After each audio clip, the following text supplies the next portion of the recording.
Magandang araw mga kaibigan. Bigyan natin ng opinion, reaction itong mga pahayag ni Vice President Sara Duterte tungkol sa kalagayan ni Atty. Harry Roque na sa ngayon nasa Netherlands at hinihintay niya yung application niya for asylum kung maaprubahan o hindi. Tinutugis siya ng administrasyong ito. Isa siya sa priority target ni General Torre na maaresto. Dahil meron siyang warrant of arrest dito sa Pilipinas, non-bailable. Okay. So ito ang pahayag ni VP Sara tungkol sa kanyang kalagayan. Pakinggan natin.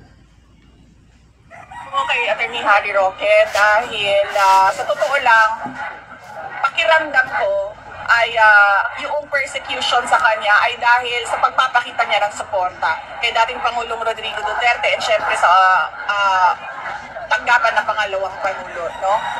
Naawa ako kay Atty. Harry Roque dahil sa totoo lang, pakiramdam ko ay yung persecution sa kanya ay dahil sa pagpapakita niya ng suporta kay dating Pangulong Rodrigo Duterte and syempre sa tanggapan ng pangalawang Pangulo, no?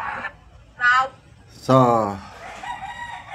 yan, ngayon ko lang narinig si VP Sara na nagsabi tungkol niyan. Kaya ako nagagalak na nandyan yung awa at suporta kasi sa totoo lang nahiwalay na sa pamilya si Atty. Roque.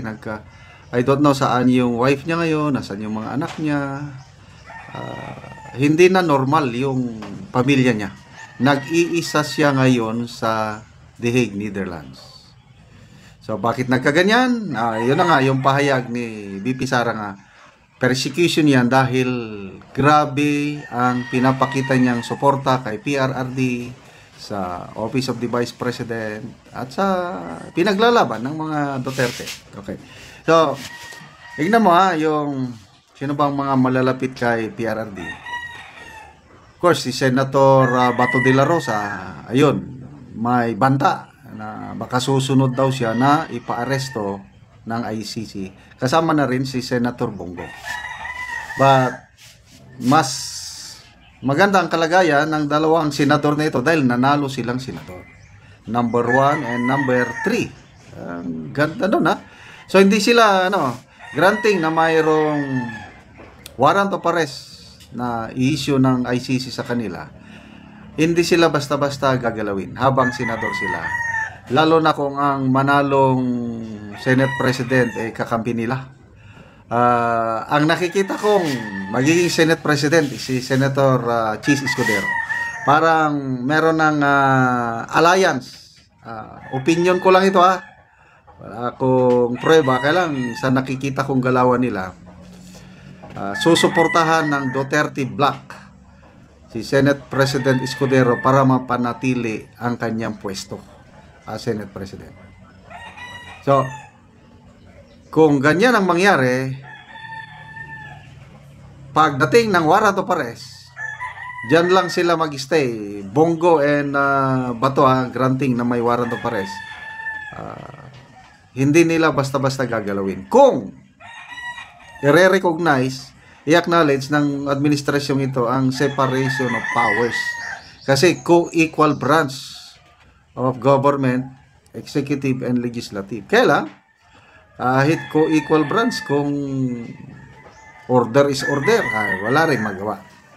Pipilitin pa rin na arestuhin at dadalhin na naman sa ICC Senator Bato and Senator Bongo kung magkatotoo na sila ang isusunod na bigyan ng warrant of arrest. So, balik tayo kay Atty. Harry Roque.